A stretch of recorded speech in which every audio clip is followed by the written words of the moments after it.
दोस्तों, आज जो लोग भी एक विश्वासी लोगों का ऊपर और एक धर्मी जन के लोग ऊपर, एक नम्रता में जीने वाले लोग, एक शरीफ लोग, एक प्रेम को बांटने वाले लोग और भलाई करने वाले लोग के विरोध में जो लोग भी जो कार्य कर रहे हैं, जो भी कर रहे हैं, इनका एक समय में इनका हेडमास्टर हम थे। हम हेडमास्टर थे। हम भी अपने आप को उस अंधभक्त का राहों में चलाकर हमको समझ में नहीं आ रहा था कि हम कहाँ जा रहे हैं, किधर जा रहे हैं और क्या बोल रहे हैं। हमको खुद को भी समझ में नहीं आता था। लोग जैसे करते थे हम भी ऐसे करते थे, लेकिन जब लोग पूछने लगे, भाई आप जो ये कार्य कर रहा है, इसका पूजा, उसका नियम, इसका प्रथा, इसका ये वो जो कर रहा है, इसका अर्थ आपको पता है? तो हमारा पास में तो कोई अर्थ होता नहीं था। इसका लिखित हिसाब से कहीं पर आपका प्रूफ है?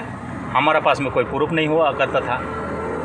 और आज में जो लोग भी अंधभक्त लोग जो है कि ये विश्वासी लोगों को और धर्मी लोगों को एक शांति को कायम रखने वाले लोगों का बीच में जाकर मन मर्जी जो भी मन में आया और किसी को किसी ने, सरकार ने उनका कंधे पर बंदूक रख कर चला रहा है और कोई जो है कि नहीं जानकर कर रहा है, कोई जो है कि एकदम बेवकूफ़ होकर उसको समझ में नहीं आ रहा है कि ये क्या काम है एक्चुअली। उसको कोई बोल दिया इसको करो तो वो करता है।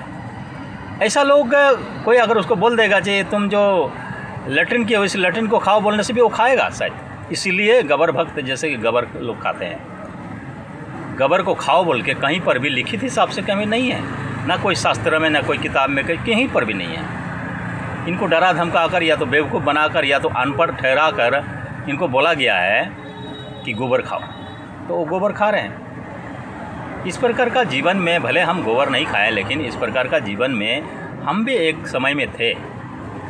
लेकिन जिस प्रकार से आज मैं लोगों का बीच में जैसे बोल रहा हूँ, चाहे पूछ रहा हूँ, चाहे उनको जानकारी दे रहा हूँ, उसी प्रकार एक बंदा हमें जानकारी दे रहा था, चाहे पूछ रहा था, एक जिज्ञासा था, तो उनका कोई भी सवालों को उत्तर हम नहीं दे पा रहे थे।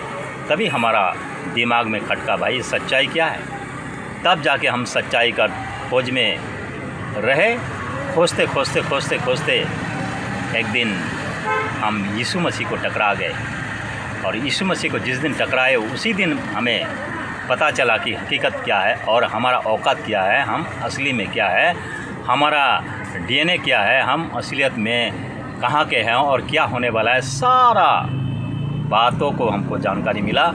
उस वक्त में हमको पता चला कि आज तक हम जो भी करके आ रहे थे, हम कल्पना भी नहीं कर सकते हैं कि इतना गलत मार्ग में जा रहे थे। वो मार्ग सीधा नाश तक जाता है। तभी हमको समझ में आया कि इस जीवन के बाद में और एक जीवन है। उसके बाद में खोजी जब किया तब तो साइंटिस्ट भी प्रूव कर दिया कि सचमुच में मनुष्य के अंदर में एक आत्मा है। मनुष्य तो मिट्टी से लिया गया बोल के पवित्र शास्त्र में उल्लेख है। और साइंटिस्ट ने जब प्रूव किया कि इस बॉडी को अगर ज़मीन पर रख दिया जाए तो ज़मीन हो जाता है, मतलब मिट्टी हो जाता है, तो ये शास्त्र का बात भी प्रूफ हो गया। उसके बाद वो लोग बोला कि मनुष्य के अंदर में सचमुच में, वो लोग ये भी प्रमाण किया कि सचमुच में मनुष्य के अंदर में एक आत्मा होता है, वो होता है।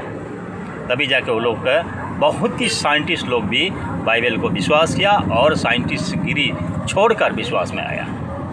इसी प्रकार हमको जब जानकारी मिला तो हमारा जीवन भी इसी प्रकार से बदलाव में आया और आज हम सच्चे से अवगत हैं और सच्चाई को जानते हैं और सच्चाई को बांटने का काम करते हैं। सच्चाई को प्रचार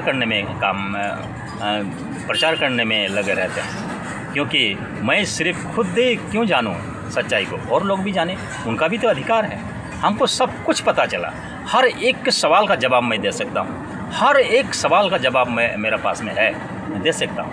और इसके बदौलत, पवित्र बाइबल के बदौलत, परमेश्वर को मैं जब इनकाउंटर हुआ तभी मुझे पता चला कि मैं कौन हूँ। जब मैं अपने आप को पहचाना तभी जाके मुझे सच्चाई पता चला। हम अपने आप को जब तक नहीं पहचानेंगे हमको सच्चाई कभी भी पता नहीं चलेगा।